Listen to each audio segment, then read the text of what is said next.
नमस्कार, लोकमत राजस्थान में आप सभी दर्शकों का स्वागत है। मैं आपके साथ मोनिका राठौड़। आइए रुक करेंगे आज की कुछ खास खबरों की ओर। प्रधानमंत्री नरेंद्र मोदी आज सुबह सऊदी अरब के दौरे पर रवाना हो गए हैं। उनका ये दौरा 2 दिन का होगा। उनके तीसरे कार्यकाल में ये पहली सऊदी यात्रा है। आपको बता दें, क्राउन प्रिंस मोहम्मद बिन सलमान ने पीएम मोदी को सऊदी आने का न्योता दिया था। मोदी आज सऊदी के जिद्दाह शहर पहुंचेंगे। इसके बाद क्राउन प्रिंस से मुलाकात करेंगे। दोनों नेताओं के बीच योग, मीडिया, मनोरंजन और खेल को लेकर MOU साइन हो सकते हैं। इसके बाद कल यानी 23 अप्रैल को मोदी सऊदी की एक फैक्ट्री में भारतीय मजदूरों से मिलेंगे। बता दें कि मिडिल ईस्ट में कुल 92 लाख भारतीय काम करते हैं, जिनमें करीब 27 लाख सऊदी भी काम करते हैं। भाजपा के नेतृत्व वाले राष्ट्रीय जनतांत्रिक गठबंधन में पहली बार अध्यक्ष नियुक्त करने की तैयारी है। ये जिम्मेदारी भाजपा के किसी वरिष्ठ नेता को मिलेगी। भाजपा का राष्ट्रीय अध्यक्ष चुने जाने के बाद NDA अध्यक्ष नियुक्त किया जाएगा। दक्षिण भारत से NDA के घटक एक दल के नेता ने बताया कि गृह मंत्री अमित शाह और रक्षा मंत्री राजनाथ सिंह जैसे राष्ट्रीय नेता को ये जिम्मा सौंपा जा सकता है। एक अन्य घटक दल के वरिष्ठ नेता ने कहा कि गठबंधन में शामिल 41 दल पीएम नरेंद्र मोदी के नेतृत्व में बेहतर काम कर रहे हैं, लेकिन लंबे समय से ऐसे वरिष्ठ नेता की जरूरत महसूस की जा रही थी जिसके समक्ष गठबंधन के दल अपने मुद्दे रख सके। इससे समन्वय बेहतर होगा। नए वक्फ कानून के विरोध में all India Muslim personal law board के द्वारा आज दिल्ली में प्रदर्शन किया जा रहा है। वक्फ बचाओ अभियान के तहत दिल्ली के तालकटोरा स्टेडियम में तहफूज-ए-औकाफ कारवां नाम से आयोजन हो रहा है। कार्यक्रम सुबह 10 बजे से दोपहर 2 बजे तक चलेगा। इसमें जमात-ए-इस्लामी हिंद जैसे कई बड़े मुस्लिम संगठनों के अध्यक्ष और प्रतिनिधि जुटे हैं। वहीं विपक्ष के नेता असदुद्दीन ओवैसी, RJD सांसद मनोज झा, कांग्रेस सांसद इमरान मसूद, SP सांसद मोहिबुल्लाह नदवी भी शामिल होंगे। एक राष्ट्र एक चुनाव पर जॉइंट पार्लियामेंट्री कमेटी की बैठक आज आयोजित की जा रही है। ये मीटिंग सुबह 10 बजे से शाम 5 बजे तक चलेगी। मीटिंग में सुप्रीम कोर्ट के पूर्व जस्टिस हेमंत गुप्ता अपनी बात रखेंगे। इसके बाद जम्मू कश्मीर हाई कोर्ट के पूर्व चीफ जस्टिस SN झा राय देंगे। दिन के दूसरे दिन सेशन में सुप्रीम कोर्ट के पूर्व जस्टिस और भारत के 21वें विधि आयोग के अध्यक्ष डॉक्टर जस्टिस BS चौहान शामिल होंगे।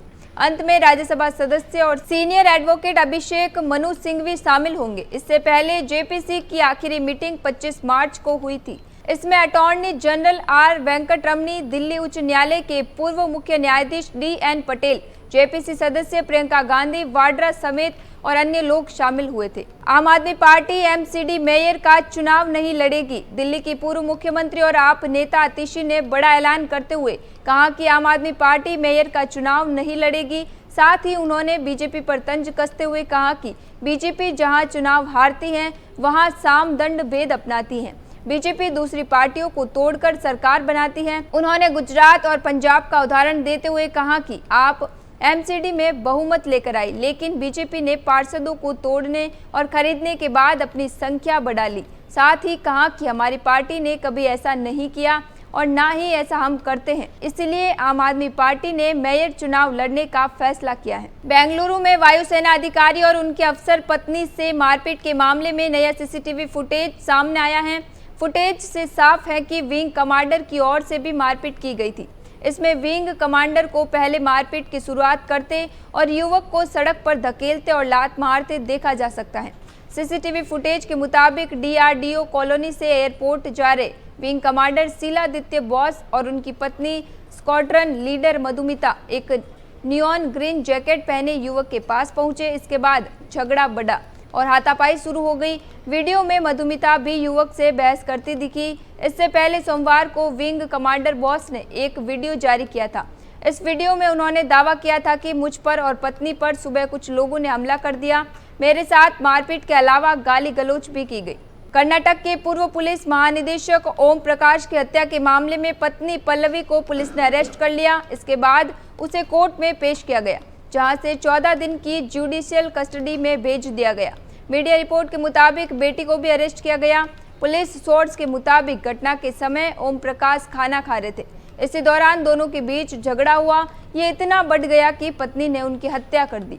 पल्लवी ने पहले ओम प्रकाश पर मिर्ची पाउडर फेंका। जब जलन से राहत पाने के पूर्व DGP इधर उधर भाग रहे थे तो पल्लवी ने उनकी गर्दन, पेट और छाती पर चाकू से 10 से 12 वार किए। इस वारदात के दौरान बेटी कृति भी वहीं मौजूद थी। मौसम विभाग ने मंगलवार को मध्य प्रदेश, राजस्थान सहित 7 राज्यों में हीटवेव का अलर्ट जारी किया है। अगले कुछ दिनों में राजस्थान का तापमान फिर से बढ़ सकता है। 3 से 4 दिन में तापमान में 2 से 3 डिग्री तक की बढ़ोतरी हो सकती है। महाराष्ट्र का चंद्रपुर 45.6 डिग्री के साथ दूसरे दिन का सबसे गर्म जिला रहा है। मध्य प्रदेश में भी गर्मी का दौर जारी है। सोमवार को 27 शहरों में पारा 40 डिग्री या इससे ज्यादा रहा।